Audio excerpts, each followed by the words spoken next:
say a few words. First of all, I thank everyone to come here. It's such a noble cause. And as you know, about 550 people every day wait for an organ transplant. And unfortunately, 1/3 of them who wait for heart, lung, and liver, they die while waiting. After death, we don't need any organs. And from one body, 40 people can benefit.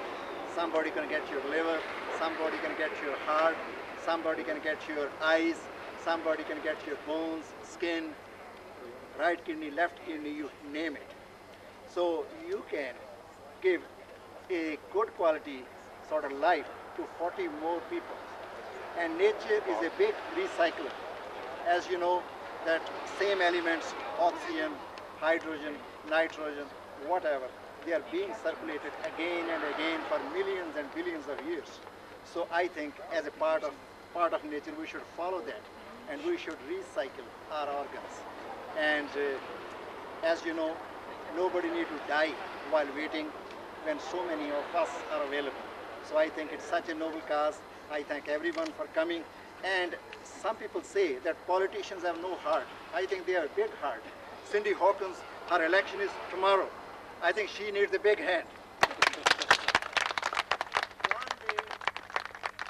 one day before election, she's right here because she understands the problem. She did work as a nurse, so she had seen people. They look so happy when they receive transplant. And other people who are waiting, they are miserable, they are suffering. So she knows all those pains those people go through. So I'm glad, Cindy, you made it, and especially for Mayor Gray. He is such a supporter of this cause. In fact, his council was the first one which did challenge every council in this province, and he signed his organ card, wow. and every member.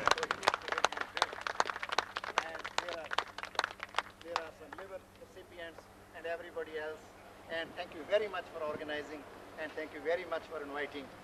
And we do appreciate everyone coming over here. Thank you very much, Doctor, and I thank you for those kind words. And now I'd like Cindy to have a few words. Cindy, would you like to speak? Well, thank you very much, and congratulations to George and his cause. And I think one of the most important things we can do is raise the awareness.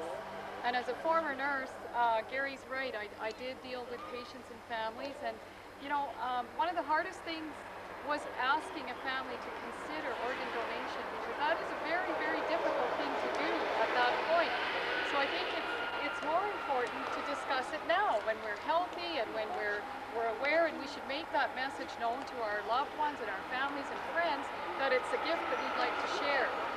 And it was a difficult question to ask, but it was one we had to ask out of something so horrible that a family faces. Maybe we can do something good.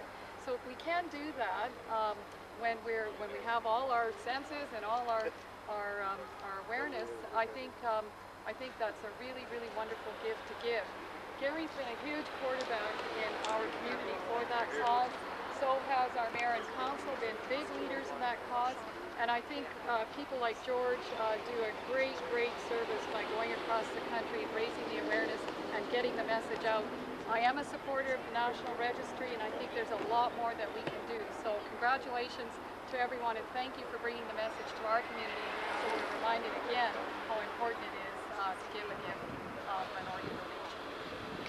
Thank you, Cindy.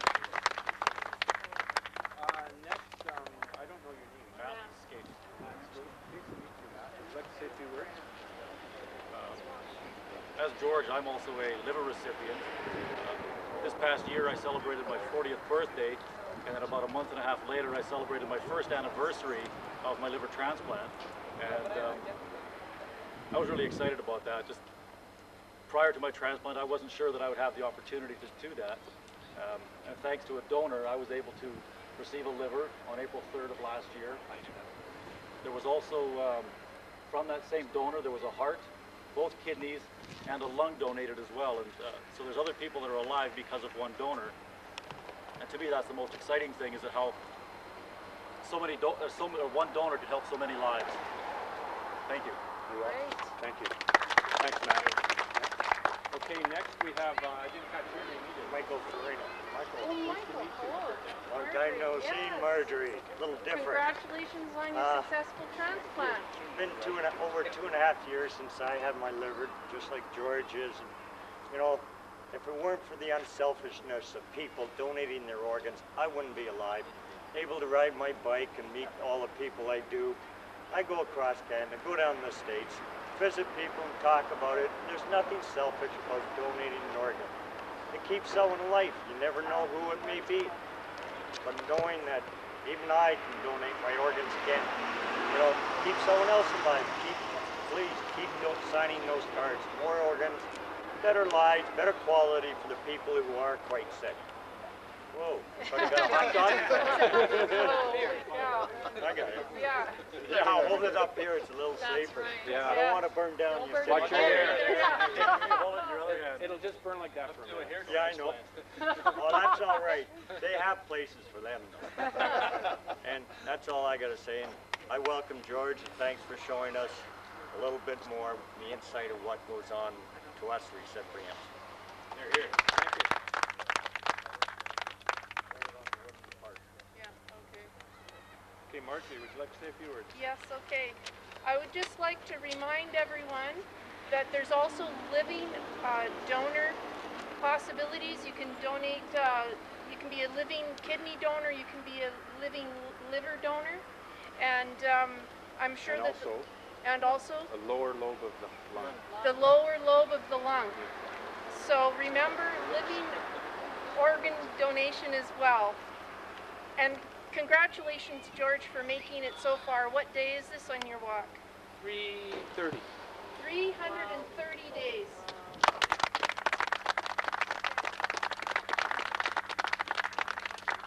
Just barely halfway through. Oh, the downside. It's all downhill from here after going through the prairies. Now, Oh, you forgot about the Rocky Mountains. Well, it gets worse now. Oh, Vinny. does anybody else want to say a few words before I do? Okay. I want to thank you all for being here. This has been, I've been with George now since April the 3rd when he phoned me in desperation. He lost his 5th road crew, and we've been talking back and forth, and I said that when he came to BC that I'd be able to help him out. And I too am a liver transplant recipient, and actually I've met Cindy, I sat in her office in Victoria a few times, and we've discussed these related issues. And by strange coincidence, my transplant was the day before George. So we were both in the hospital at the same time, and there must have been a little bit of transference going on there because he's doing what I thought would be a good thing to do, but he's actually living proof that it can be done, and I'm really honored to be a part of what's happening in every town that we go through. And like George also, I was down to my last 3 breaths, and now I feel better than I felt in about 30 years.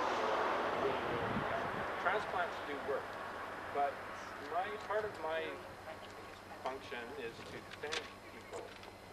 And I'd like to thank, first of all, I'd like to thank the mayor for allowing me to have it. Thank you very much, Mayor Walter Gray. And I'd like to thank, and at the very last minute, Dr. Randall came out today. I phoned him yesterday after talking to Cindy, and she said that we should phone him, and at the very least, maybe somebody can come out, and here he is. And thank you so much for coming out. You're very welcome. Thank you. Your words were, coming from a professional, it really makes it more profound what this is all about. And Cindy, thank you so much for coming out. And I know you're probably not getting much sleep these days. Not really. And I forgot that you were a nurse.